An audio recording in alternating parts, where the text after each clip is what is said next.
Hi, everybody. Welcome to the new normal. Sorry for the crazy day and the crazy time for meeting today. We had some changes in the schedule. Johnny had some things going on. I had a couple videos, I think 2 different videos with SL today. But happy Veterans Day. Thank you to everybody that served and to all the families that served alongside every veteran that we have in our country. We're so grateful to all of you. And I'm so grateful to my Papa T.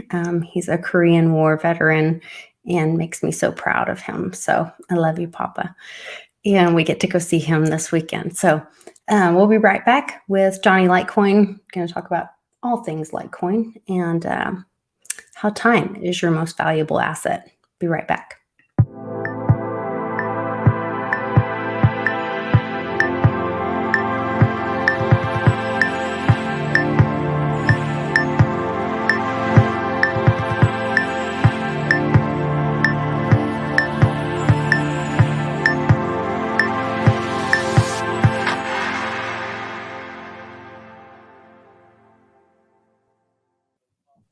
Hey, Johnny, what's up? Oh, you can't really see my background very well.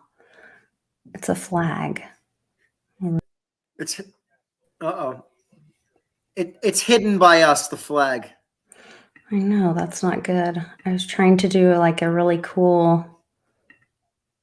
I didn't do a good job. Sorry, guys. I was trying to do, yeah, it's an American flag, and it's I'll try to do something better while we're talking. But anyway, happy Veterans Day, and we've got a lot of great things going on, and wanted to talk about how time is our greatest asset. And I went to that Bitcoin day this weekend and had my first experience with a Bitcoin maximalist. So that was quite an education. Great people. I align with a lot of their thinking. And then you get to that like Bitcoin maximalist part and you go, and you're like, oh, I'm really confused about that one part. But really great people, really like-minded in a lot of ways. So I thought that was really interesting. So nice, very nice. Yeah. Yeah, no, it looked like you had a good time at that event. You were hanging out with that girl, Natalie Brunell. She's kind of like a big mover in the crypto space. I know she does a lot of stuff, and I see her on different shows all the time. So she's really, she's a former hostess and really brilliant. She asked a lot of really intelligent questions she would be in the audience with not even on the panel, and she's like, excuse me, I have a question, and she asked this really, really intense question and really challenged a lot of the speakers.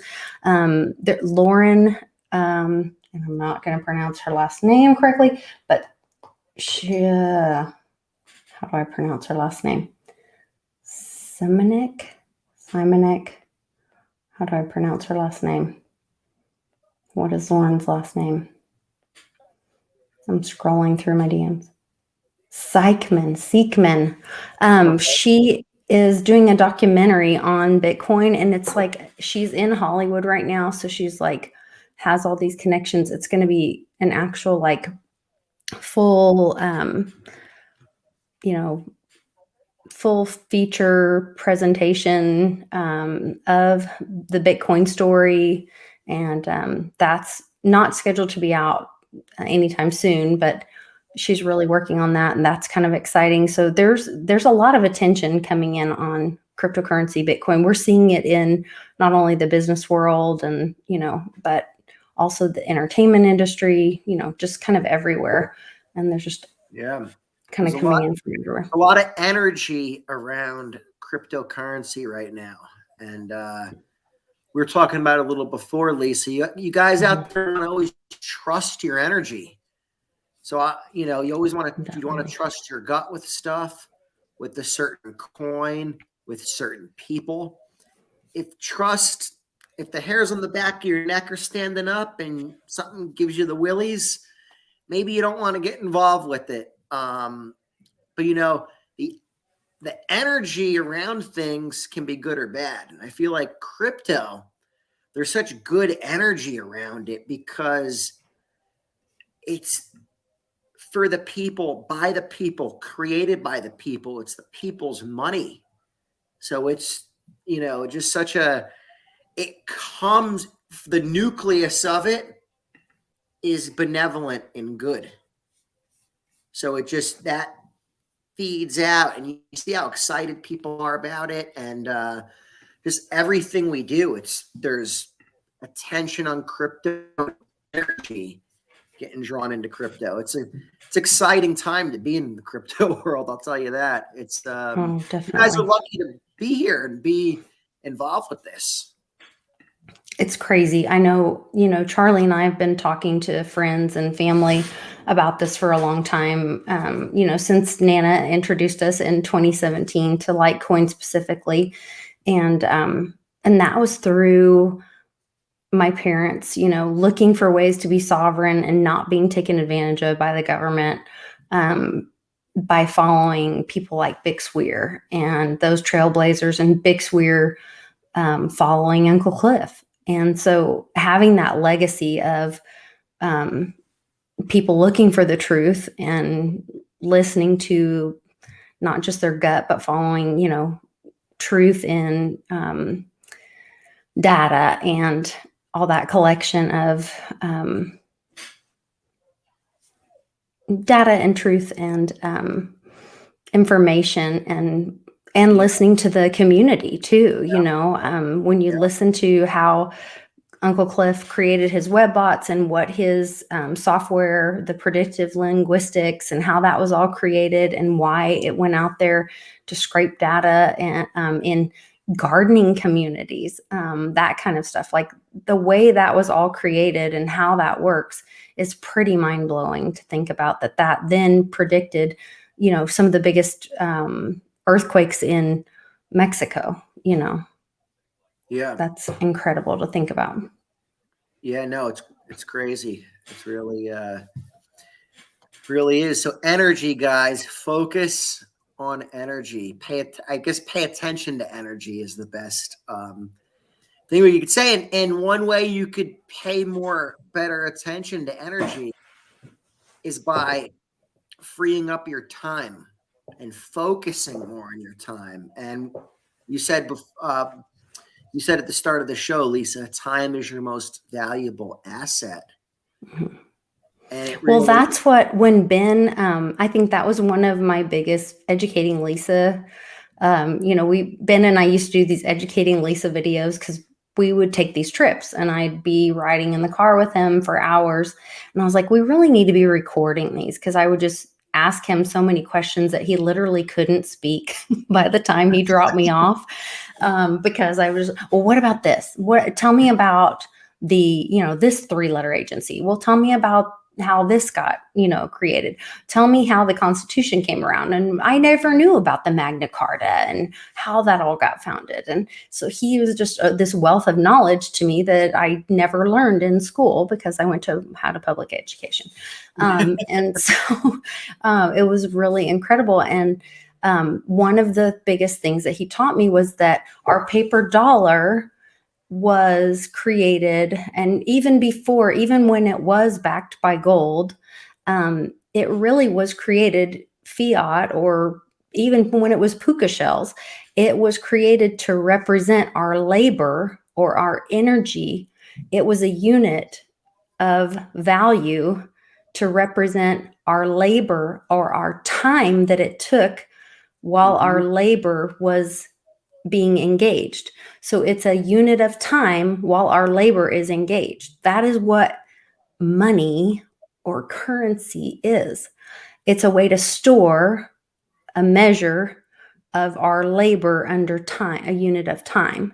And so I think once people can understand that, and then when I had this, I went to this Bitcoin day and I was sitting there listening to this, I say kid because he's much younger than me. This kid talk about mining Bitcoin with natural gas. And he's talking about the kilowatt hour and how the kilowatt hour has been undervalued, not necessarily undervalued, but misappropriated or misvalued for so long, and that it really should be tied to energy should be tied to Bitcoin. And once they figure out the correct balance of a kilowatt per Bitcoin, that will be the stabilization of what the Bitcoin pricing is. Kilowatt or energy equals Bitcoin, equals currency or value. And shout out Lisa to Coin Vigilante. We're both rocking watches today. Yes, definitely. Got my Coin Vigilante. Got my Litecoin one on, but these watches are, they're sick watches. They're nice, they're classy watches, but they have meaning behind it. And for me, I didn't wear a lot of watches, but I wear this watch with pride because it's like it has such a meaning of time being our most valuable asset. And then obviously with the combination of Litecoin knocks it out of the park. But it just means so much because it's like, when you understand Bitcoin and Litecoin, it's kind of like you look at the world in a different way because you're looking at it through a sound money lens. Things make sense to you. Things you hear about in the system that you're like, oh, of course that makes sense because it's not sound money, or they're not doing this, or there's too much fraud going on. So, well, and Johnny, I'll tell you something that's very personal to me that resonates with that is that, my husband and I are still pretty much newlyweds. I mean, we got married in 2017, and because of crypto, he got fired, a year and a half ago. And it's probably one of the best things that happened to us. And because of crypto, we're not stressed out about him finding another job. And it's actually been a real blessing that we're able to spend so much time together. And here we are later in life thinking like, oh my gosh, here I found the love of my life at almost 50 years old. And I'm going to have to spend 40 hours a week working and only getting to see him in evenings and weekends, and instead I get to be with him all the time. And it's a huge blessing, and I'm so grateful. And so time is more valuable than money, and your health is more valuable than money. And so those are those things that you only really need money so then you could do the stuff that you want with your free time. Right. Think about it. Right. So your time is the most valuable. The more time you have, the more stuff you can do, and just quality time too. It's just, I always say to people, be in the moment's another big thing. Like live in that moment. If you're doing something with your kids, your wife, your parent or something, don't be saying, oh, next time, or just be in that moment then. I always say that's a big thing to ground people. But I love this watch just because of what it represents. And actually it's really going to be my theme moving forward. It's kind of like I'm kind of turning a chapter in my book, I guess. It involves Litecoin, but it also veers in a different direction. The chapter in the book is to help free people from this W-2 job and this paycheck. So obviously it involves Litecoin. That Litecoin is one of the main tools of financial freedom. But I always say they only control us because we need their paycheck. And this couldn't be more evident than in the last 6 months or so.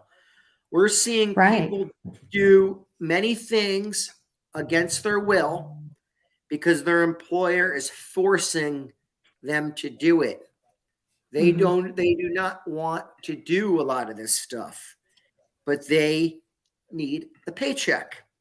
And so I hear people literally say that. They're like, but I need my job. And I've heard people say, but I'm I need my job to take care of my family and I love my family. So do I do the thing that puts me in danger because I love my family, or do I stay home to be with my family, but then I can't provide for my family? So it's a really terrible, terrible thing. Most people I know, especially in my area, we're in a very heavily jabbed area. Most people caved for their job. And I look, I got respect for everybody out there. Whatever you do, if you made the decision in your own heart in it, I always got respect for you. But the thing is, if people had another option, first of all, these employers wouldn't be able to pull this as much. Like what the pilots did with Southwest. Sure. And, if you have another option, you could turn around and say to your employer, I'm not doing this or I'm not doing that. And guess what? I'm gone, and it's going to impact your business, kind of thing. A lot of the employees have a lot of power. They have the relations with the clients, the customer base. They do the service. So you have all the power. It's kind of like, just like in a country, we the people have the power. They don't want us to realize this. They want us to think, oh, the government, they have all the power or whatever. We have the power. We the people have the power. That's how it's set up. These people are supposed to be our voice. Now, we know things have veered away from that a little bit, but that's in theory how it's supposed to be set up. So it's just the biggest thing we could do right now. We got to control what we can control. And what we can control is our own finances and our own paycheck. And you can't, the problem is with this, Lisa, why a lot of people got caught off guard. They weren't planning for this. They weren't thinking anything was wrong. So they were going down the highway, in theory, thinking, hey, nothing's wrong. My job's good. My paycheck's good. Everything seems fine. And now all of a sudden, the events of the last year or two take place. They didn't have any plan in place. Now they're at a point in time where it says, you better do something or you're going to lose your job. So there's where if you had a little better planning, and you would be able to then say, you know what, I'm going to push back against this. And not only that, maybe you just, without even being forced or anything, you'll just leave the job on your own, because you'll say, hey, I have now financial freedom. I have these income streams coming in. So why I'm bringing this up is that I've been telling people, don't buy stupid. A lot of people are coming into a lot of money right now. Crypto prices are going up. So no matter if it's $500, $5,000, $500,000, $5 million, or $50 million, whatever people put in, their wealth is increasing. So you have more money. I wouldn't go buying stupid stuff with it. I really wouldn't, especially the environment that we're in. We're fighting a war right now against the establishment, the bad guys. We're in a fight for our freedom, a fight for our lives. So by what I would buy is buy yourselves these passive income streams. Buy yourself revenue. And the biggest advantage we have in crypto, and especially if you know how to use the tech out there, and you know how to use the wallets, and you know how to do some of this stuff, you have the advantage over most of society. You now have the advantage in making yield out there. You know what to do. Yes. You know how to use these protocols. So do something like buy yourself a pack node, stake coins. Yeah, that's where you will have that. Instead of counting on the government to have your retirement, I mean, we can't count on them for anything anymore. Count on a pack node or to have that residual income to make sure that you're going to be able to buy food for your family or to have that, monthly income coming in for you guys.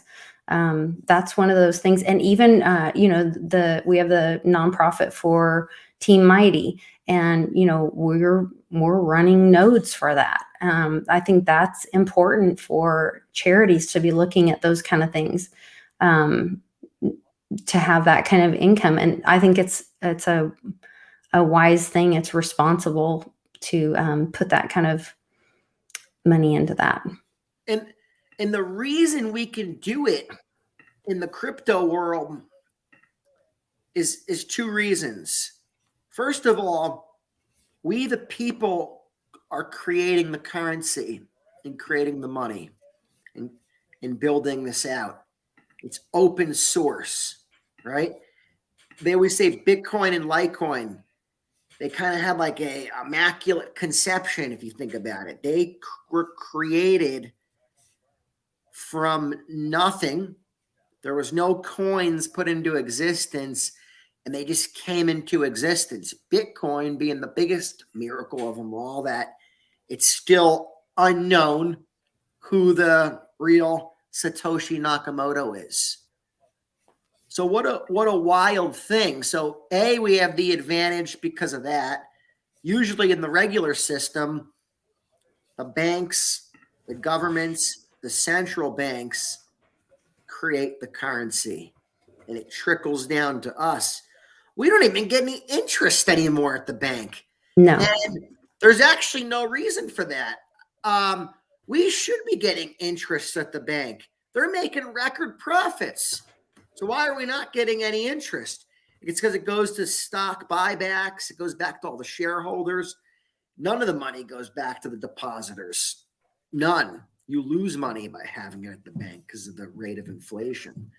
So we have the advantage with that with crypto, that the people themselves, we the people, are creating this currency and supporting the network. This is the decentralized structure of it. And then two is the tech advantage. Most people are afraid of this. Even if they're not afraid, they're going to do it with training wheels and their mask on. Let's say it that way. They're not going to venture out of the thing that they feel comfortable with. They're not going to yield farm or stake on their own. They're not going to take that step because it's scary. And that's fine.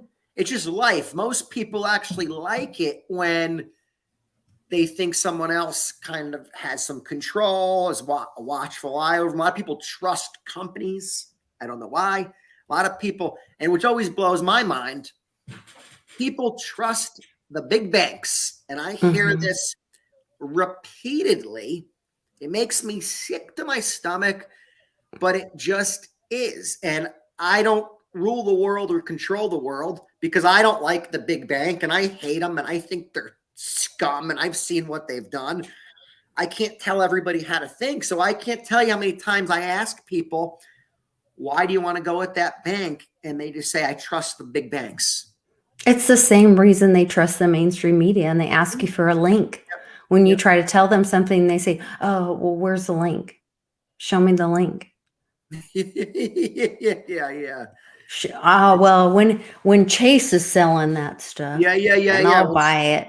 So again, we have the advantage by trust me, the banks are getting involved with this. The banks love DeFi. I don't understand what I was going to say, but they have a what for crypto right now, and DeFi. They are foaming at the chops because what they're doing, they're going to build their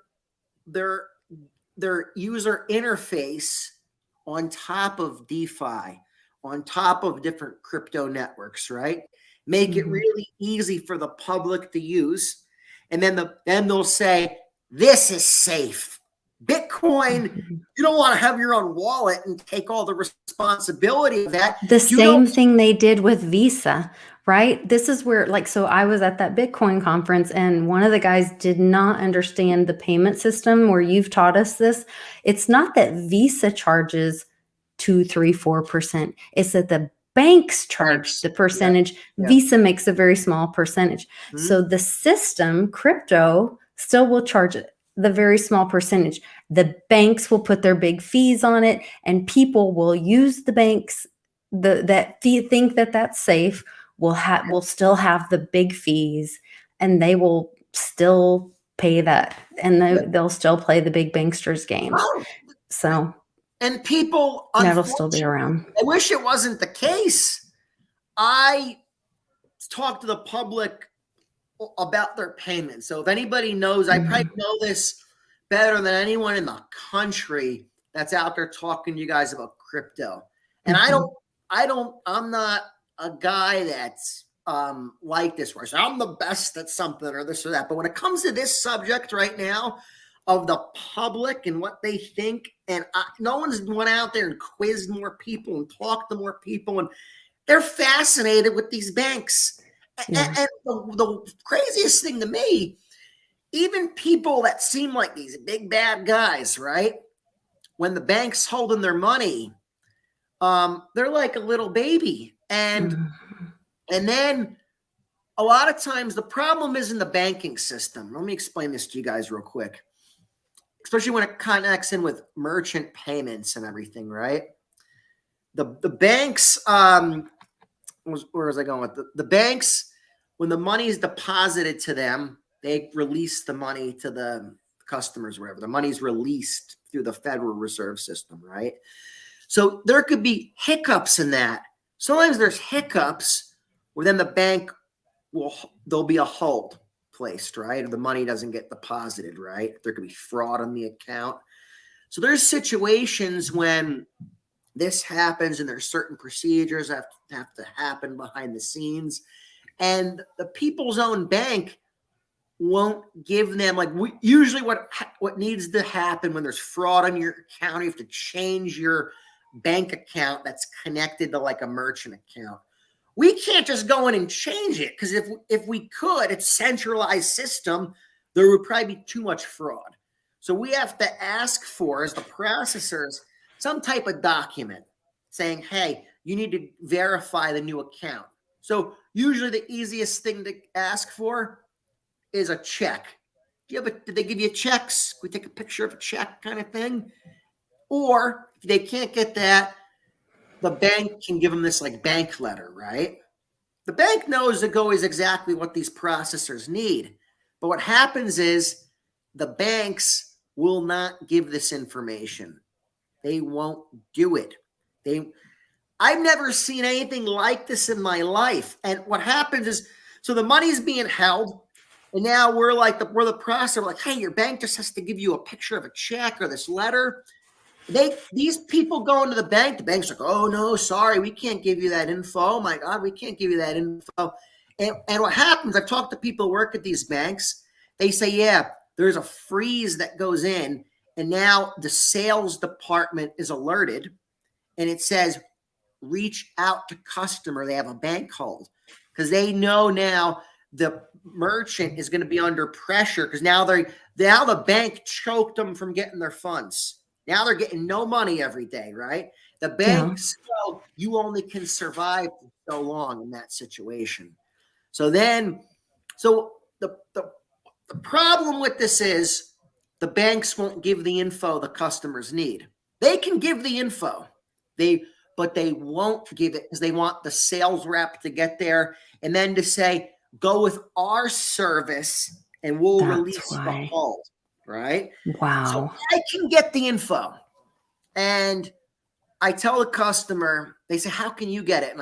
And the wildest thing is, people go, I have this much money there, I'm going to mark it down. No, the bank loves me. I'm a valued customer. Oh my God, Lisa, the stuff people tell me, I'm like, I'm walking around, okay, yep, the bank loves you, right? Go down there and try to get the letter then. I said, I hope you get it. I said, please, it saves them. They never can get it, right? I can't believe I couldn't get this and that. Oh, they told us it's because of yep. And I get, let me make a guess. They told the sales reps coming to meet with you too. Yeah, they want someone from there. Yep, okay. I tell them, I can get your money for you. I can get the bank to give you this information, but I'm going to need to talk to the banker. And they say, well, what are you going to say? I say, real simple. I tell the bank, if the guy's name is Matthew, listen to me, Matthew, you piece of shit. I tell him, do you like your job right now, Matthew? I'll tell him, I know you like your job, Matthew. You're working for this big bank, right?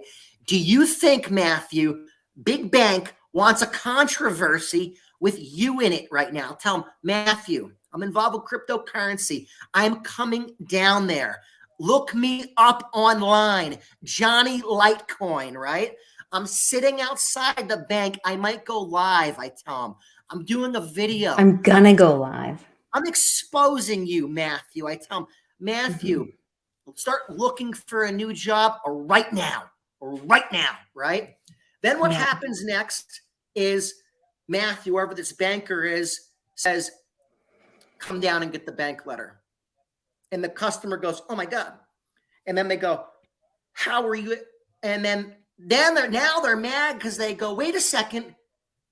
You said you couldn't. And then Matthew doesn't want to lose his job. Matthew goes, yeah, this guy's crazy. He's not allowed in the bank ever. I say, Matthew, I don't want to come to your freaking bank. I hate the bank. Okay. Didn't I just tell you, Matthew? I said, Matthew, you're pissing me off now. Now I'm going to come down to the bank.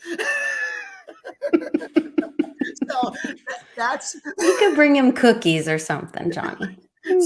Bring Matthew some cookies. The bottom line is, then the people are like, why did it have to get to that for me to get my money? But usually most people don't want me to do that. And they say, no, because I explained to them what I'm going to say. And they say, well, you can't say that. The banks, I know the lady at the bank. Or they come in here and buy a sandwich if it's like a deli. But you're like, they're not really your friend. If they have the letter that really helps your business be able to receive the money that you're actually earning, and they are withholding that from you, they're not really your friend. If all it took was for Johnny Litecoin to tell them, give me the dang letter, Matthew, or I'm going live, which means they have the letter. That's not your friend. That's not your friend at all. And that's where I got the line. Nothing that they do ever has your best interests at heart. No. So it's just, to me, it's mind-boggling how these so bottom line is, we know people are so the banks are getting into this because the public demands it and wants it. So where does that leave us? I veered off. I telling crazy stories about threatening Matthew and getting him fired.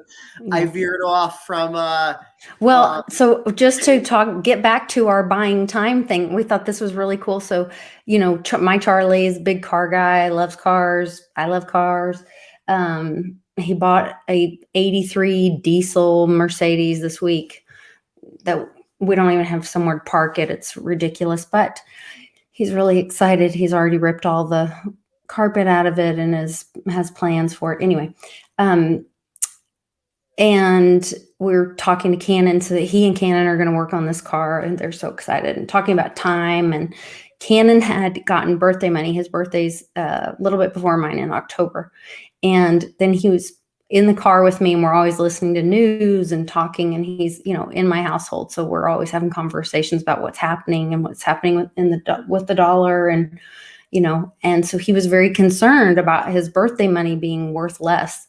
And he had plans that by Christmas, he really wanted this Lego roller coaster, but he's like, Mom, I'm trying to save up. And you're telling me that my dollars are going to be worth less, but I'm trying to save up. And I was hoping by Christmas I'd be able to have enough with my Christmas money to get this Lego, but with what Brandon's doing. So I did this video, and I was like, and he literally calls him Brandon. It's hilarious.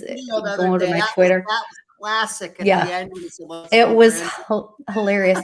But so Charlie and Cannon are having this conversation, and Charlie's telling him, if you don't buy that Lego roller coaster, maybe just get like a smaller Lego project, or keep playing with your old Legos or something, and leave your Litecoin in there. You're 11 now, but in a couple years, instead of buying a Lego roller coaster, you may be able to buy a car with that You may buy same Lego lands. yeah, with that same and instead of when your buddies are out working jobs to hope to be able to buy a car, you may not have to get a job. You may have money, so that saving time, instead of you may be able to buy your time now instead of having a part-time job where your buddies are out, after school doing, I would still make him have a part-time job, at least in the summer, just because I'm that kind of mom. But anyway, but you may be able to buy have financial time, freedom before you have financial freedom. right? Yeah. So when we go back to that thought about buying time, and when you're my age, you're buying time in a different way. I'm buying time. I'm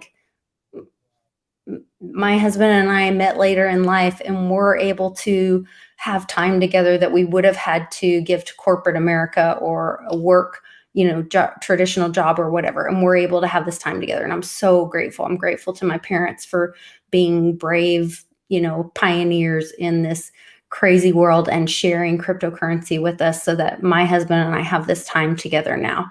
And then in my child's and my children's life,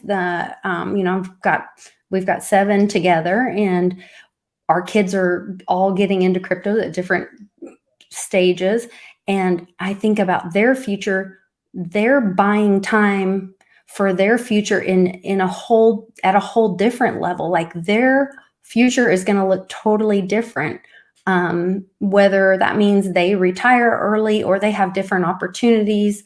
They're also buying time or investing in their future with time or with their energy. Remember that if we go back to that statement about that the dollar or our currency is a representation of our labor in a unit, that's our energy in a unit of time that represents a unit of time. Yeah, and the people are going to do 2 things right now that are in crypto. They're either going to accumulate and they're going to understand it and they're get out of fiat, or they're in this to make money, right? For now. And they want to make fiat, right? So there's 2 ways. The first way, you're making money, but you're accumulating wealth, right? You're not looking to cash out in fiat. You're looking to build your stake of how much crypto you have, right? You're valuing it as 1 Bitcoin equals 1 Bitcoin. Right. But the other way to look at it, which a lot of people are looking at it right now, which is fine, at least it's getting them into crypto. They want to make dollars. They want to trade the Bitcoin and make tons of money. And nothing wrong with that. That's America. People want to make money. But I would just urge those people to try to at least learn about this, learn about the sound money aspect of it, learn what we mean when 1 Bitcoin equals 1 Bitcoin. It doesn't mean the fiat value, right? Mm-mm. It's so, guys, passive income is the thing that I would try to buy with your crypto wealth right now. And if you guys get this and understand it, the people that get it right now and keep accumulating, we are the landlords of the future world. We are. Just like how the people that accumulated properties in the biggest cities in America in the late 19th century and early 20th century or whatever, and they were buying properties when places were like, hey, there's not even and they knew a bridge was going to be built there, or they knew the streets were going to be built out, right? So we are landlords of this futuristic world by owning the crypto. We own the land. We own the railroad. So we can make a tremendous passive income. Like Nana just said, passive income is important. Staking crypto, right? So huge. There's a lot of cryptos out there that aren't like Bitcoin and Litecoin that are proof of work. They're proof of stake. And by buying some of that coin and holding it in a wallet, you're going to get a return or yield. You're supporting that network. You're staking it, right? Now, some of the coins you'll have to stake or lock up for a period of time. Some, there's no lockup period when it comes to staking, right? So just do your research on that and see which one coin that there's no lockup period on is Algorand. And I feel like Algorand, because of the no lockup period, will be popular in the future. Maybe in my mind, people might deem that as more compliant because it might not seem as compliant if your money is locked up. I could see the regulators and stuff coming in and saying that it was one red flag in my mind of when something's locked up for too long. But there's advantages in that too. Obviously, if your coins are locked up and there's an unlock period, then there's less volatility in that network because people are supporting the network more. But one thing I want to point out too. Well, and I want to give a shout out to PAC. They are a sponsor of the channel. And we run personally, before they were a sponsor of the channel, we run like eight PAC nodes in our household. You make about 18% APR. It's super easy. It was the original one-click master node.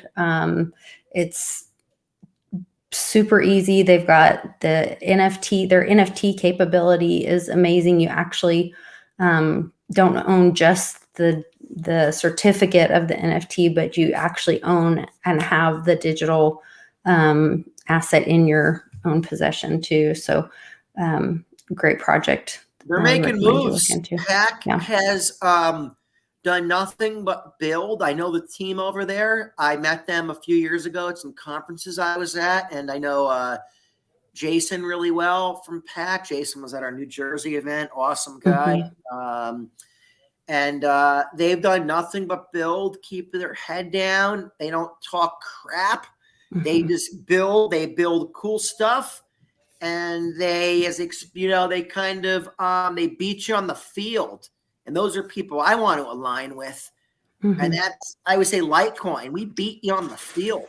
We don't need to hype stuff up and this and that. We beat you with the utility of the coin, the use, the liquidity, the everything. So shout out to PAC. Awesome guys. Sure. But one thing I want to bring up, and there's different, so a lot of times people say they're staking their Litecoin, and they misconstrue or misunderstand staking and earning interest. So yes, when you're staking a proof of stake coin, it's paying you yield. So in theory, you're earning interest from that, right? When you're earning interest from Litecoin or Bitcoin, usually you're getting paid that interest from a centralized exchange, like a Voyager, like Celsius, like Gemini. And they're paying you interest to hold your Litecoin or Bitcoin deposits. Now, I'll throw a curveball at you guys. The curveball is you can wrap your Litecoin, and now you can put it into DeFi, and now you hold the private key, and now you can put it into decentralized lending markets and make a yield that way. You're still not staking it. So I just want to point that out because a lot of people will say staking their Litecoin, and it's very confusing. So I'm not knocking anybody that said that. I just want to let people know it's staking is on a proof of stake network. And another thing, let's point out about, I did a tweet yesterday. I think it was about Litecoin that it was still trending on Twitter. I said the world will soon wake up to what Litecoin is, that there's a halving event coming up in 2023. I think I said that it's decentralized, that it's most closely tied to Bitcoin. So it's so important to know, to bring that up to people, Lisa. And you were actually talking about this more than me and touting it more than me about the Lightning Network. It's Litecoin and Bitcoin, right? I And brought this up at the yeah, Bitcoin Day event too, because I think they weren't really getting this as much. They didn't, because but you brought this to my attention. I felt like it made a light go off about people being able to pay in Litecoin when they saw, like, they might go there because, oh, I can pay in Bitcoin, and then they would be like, oh, but Lightning Network. Oh, and if I'm the one paying the fee, I'm going to choose to pay with Litecoin. I'll pay with Litecoin, and then I'll send Litecoin. Yeah, So it's cheaper, it's easier, it's faster. So it's that made so much sense to me. yeah. So let's explain what Lightning Network is. I think Okay. sometimes I want to people of all levels are watching this show. Some people out there might say, "What the hell is Lightning Network?" Lightning Network is a payment network that's being developed. It's currently under development, but you can utilize it. So everything in crypto is currently under development. It's always being developed, evolved, and changed and made better. So Lightning Network is really being developed heavily right now. The capacity of it is really expanding. What I mean by capacity is how much money can flow through the network. So what it is, Lightning Network, think of it like a Visa or like PayPal, how those are a payment network, right? Lightning Network, the difference in it, it's a decentralized payment network. It's probably the world's first, most touted, largest, most decentralized payment network that was talked about and to start being developed. And what happens is Lightning Network is called a layer 2 solution. It sits on top of the Bitcoin network. And there's also a Litecoin Lightning Network. So meaning that you have Bitcoin and Litecoin, the blockchains underneath. You could send payments on the Bitcoin network or the Litecoin network. But Lightning on top of that is just like the word says, lightning. It moves at the speed of lightning. It's fast. Okay. It's virtually free. And the advantage of it is going to be that you're going to be able to send in the future dollars, which you can already do now through the Strike app, Litecoin, obviously, because there's a Litecoin Lightning Network, Bitcoin. But the most secure Lightning Network out there will be the Bitcoin Lightning Network, right? Okay. Bitcoin being that most secure blockchain. So what happens is you can send right now dollars through the Strike app. You link your bank account. You send dollars across the Lightning Network. Right. I did that. I set up my Twitter to be able to accept tips through the Strike app on my Twitter. And you're sending dollars through that. So I always said that the Lightning Network, a lot of it was reason why Visa and a lot of these companies are interested in. It's going to be to send dollars through it. And Interesting. Okay. I've never been corrected on that. And that's something not talked about by a lot of the people. But I'd love for somebody to come out and explain to me how it's different. Because if anybody out there uses the Strike app, great product, you link a bank account and you send money through the Lightning Network, right? You're linking a bank account. You're not buying Bitcoin. Okay. You're sending dollar value through that Lightning Network. Yeah, it's more like a Cash App kind of. Sure. But thing. The coolest thing about it, that's a direct liquidity line into Lightning from banks, right? Look at that spigot into Lightning. My God. What a bridge that's been built. So Lightning, I forget where we were talking about before, but Lightning just is the second layer payment network that sits on top of Bitcoin and Litecoin. I was saying about how now Litecoin is so closely tied to Bitcoin, and the world's going to soon realize this, right? Well, I also noticed, I know we just have a couple minutes and we may have to save this for another show, but if this ties in at all, the whole Taproot and Mimblewimble thing, are those parallels as well? They're both so Taproot is more of a upgrade. So Taproot's an upgrade to the base layer. Okay. Of It's not a Bitcoin, layer one. privacy. No, it is. So let me Oh, it is explain. privacy. Okay. Taproot is also a privacy upgrade. So Litecoin Okay. is also getting Taproot. Mimblewimble is an extension block. So Mimblewimble is an extension block that runs simultaneously to the Litecoin blockchain. So there's going to be every 2.5 minutes Mimblewimble extension blocks mined and Litecoin blocks mined, right? So think of it like this. You can teleport into that Mimblewimble extension block, do your private transactions, and teleport back in to the Litecoin network. Voila, right? And nobody knows what happened in that Mimblewimble extension block.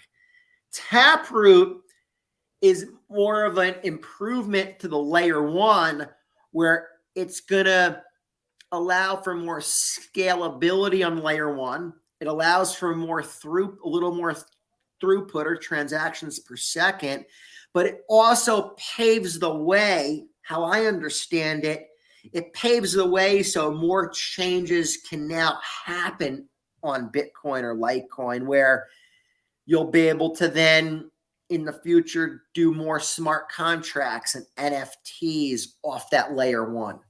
So right now we have Omni Lite, which you'll be able to do NFTs on Litecoin on that. Awesome. That's kind of almost like another layer in a sense that sits on top of Litecoin. But Taproot and Mimblewimble, Mimblewimble is more privacy focused, and Taproot is just more of a general layer one improvement, upgrade overall kind of thing. Exactly. Okay. Good information. That helps me understand that a lot. Because I was doing videos with SL, and some of the things that the other people we were doing the videos with, I was hearing things that resonated with some of the Economist, the 1988 Economist cover. Like she was seeing like that bird and whatever, and I was like, do you know about, so I sent her the picture of the bird later, and she was like, yeah, that's exactly what I was thinking about. And it was resonating with those kind of upgrades that we were talking about. And I was like, okay, I wonder if it is with that timing. So anyway, interesting. I got one thing to throw out about the Economist magazine from 1988. Did you see the newest one? I'm sorry. Go ahead. Say what you. No, I did. The new one. My God, obviously there's a subliminal message in there. Subliminal, my tail. It literally says Bitcoin and Litecoin on it. So how subliminal it is. Yeah. But the 1988 Economist magazine, right? When I first got into crypto, this got brought to my attention. And I actually vaguely remembered this from when I was a kid. I remember my uncle coming into the kitchen and talking about this. And my uncle was like a really smart guy and saying how cash was going to go away and this and that. And everyone was like, shut up. Get this guy out of here. But point being, that Economist magazine, I've always been fascinated with it. I mean, I'd love to get my hands on one of them. That'd be something where I would, instead of buying the passive income, if I got my hands on that Economist magazine right now, I'd spend money. I'd buy an NFT. Oh my God. I want the actual magazine. I want the NFT. I want the magazine of it. I'm old school, Lisa. Give me the paper. Let me smell it. But so look, you and Westwood. Why don't you zoom in on the one? If you click on it, Lisa. I'll try. Sometimes it blows it out and won't do the real one. They won't do it. Hold on. Sometimes I can do magic. You go. Okay. So what I wanted to show you guys, the Phoenix has a coin around its neck, right? And now the coin says a date of 2018. Well, everybody was waiting for 2018 that something was going to happen because of this Economist magazine. And 2018 came and went. And now everybody says, oh, yeah, but it's delayed. I think it's delayed a few years, right? Here's my thing I'm throwing out there. Why, just because the coin on the Phoenix has a certain date on it, does it mean that that's the date that everything's going down? Because if you think about it, the quarters, dimes, nickels that are circulating around right now, they have all different, they're dated most likely. If you look in your pocket, anywhere from the 80s to 2019 or whatever, you'd probably see dates of ranging, right? So in my mind, I just said, well, 2018 was just the start of it. I don't think that has to do with like the big change or where everyone was going to notice. I think that's just like the start of it. And this is some time in the future, and it could be 5 years from now, 10 years from now. How do we know? So I think everyone put too much emphasis on 2018 as the date. And I never understood it as that way, because I just said, well, yeah, the coin says 2018, but that doesn't mean it's going to go down that year. Usually when coins are circulated, you wouldn't get the coin that's circulated that you wouldn't see the That's coin. true. Yeah, I never get like years later anyways. I mean, I don't think you'd see a coin from 2021 in your, so it's, that's the only thing I'm going to throw out there to you guys, that don't be so hung up on the date. And I feel like it's hard to, we'll finish on a time theme. Time's our most valuable asset. Yes. But I feel like psychics and anybody like that that's predicting like future things, it's you can't pinpoint the time that things are going to happen. All you can control is your own time and making the best of it. But you can't, it's hard to time when events are going to happen in the future.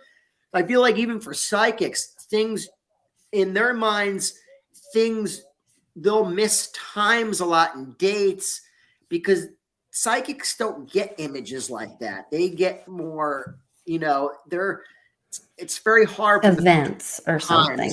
Yeah. Say. And even something, not that this has anything to do with psychics, the Economist magazine. I'm just saying that whoever back then was predicting this out, timelines get altered and stretched or whatnot. So just take that for what it's worth.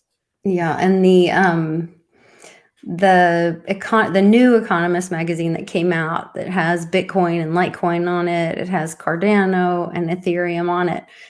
Public and I talked about it yesterday on the show, and I zoom in and show you guys where all that is, so you can go check that out on the channel. It was very interesting. So nice. I'm gonna go back. Maybe you can get one of those. I don't know how to get a paper copy of that, but it says like the new one we could probably get. I mean, they probably sell it in like well, it says order now, but I don't. Then I went to the website and doesn't say where to order it anywhere.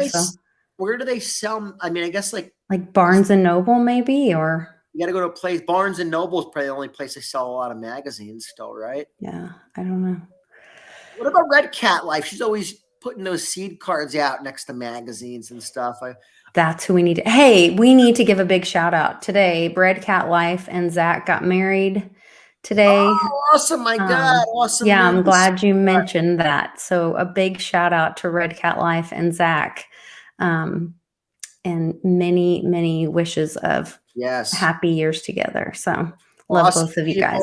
Awesome energy. Red Cat Life, just a positive light, positive person in the crypto space. And she's always out doing good and just promoting crypto. And that's just in her to promote crypto and leave those seed cards. And it's, so what an awesome people. Wish them the best of, best marriage and best of everything. Yeah, definitely. We will be in Peoria, Illinois, November 19th for Happy Hour Roadshow, and hope to see you all there. Looks like a bunch of the fam is in the chat, and they will be there as well. So looking forward to seeing all of you guys there. We're going to have tons of giveaways. We've got J-Mac is one of my buddies that's in the chat there. He's bringing stuff. We've got I'm bringing tons of stuff. Satoshi Sean sent me a bunch more copper coins to bring to give away, and it's going to be a great time. So we'll all be there in Westwood's stomping grounds, causing all kinds of trouble and getting people to get a little crypto curious. So excited to see that. You guys can go to clintwestwood.net and find information on that. I'll be driving to Nana's tomorrow. We should get there in time for happy hour. And my daughter Carly is coming with us. And so we'll have a little family broadcast tomorrow. That'll be fun. Awesome. Yeah. So, well, guys, we end on a good note too. Looks like Litecoin price is pumping back up. So it looks like it was back at 280 when I checked my phone. Oh yeah. Oh wait, let me go to CoinGecko real quick. Let's get an updated price before we end the show. Let's see. Yeah. Let me see. Ooh, yeah, you're right. We're 280. Right around 280. So I like it. We're pumping. Johnny Litecoin and Litecoin Lisa, we're moving markets. I think it's the fam in the chat making it happen. That's who's moving the markets. The whales are watching this and they're saying we're buying. You guys are doing it. Oh my gosh. Yeah. So much happening. So, all right, you guys take care. Remember to love one another, and we will see you guys tomorrow here on The New Normal. Take care. Are you buying and selling cryptos on the same laptop that you're using to browse the internet, read your email, and visit social media sites? If so, you're exposing your cryptos to theft. Whenever you're online, you're at risk of getting hacked and having your identity stolen. How would you feel if someone stole all of your cryptos? What would that do to your finances? Guard your cryptos with a safe and secure laptop from Calyx Solutions. Each laptop is set up just for you and your cryptos, and then we walk you through exactly how it works. Don't risk the security of your cryptos. Order a crypto laptop from Calyx Solutions now to secure your crypto future. Learn more at calyxsolutions.io.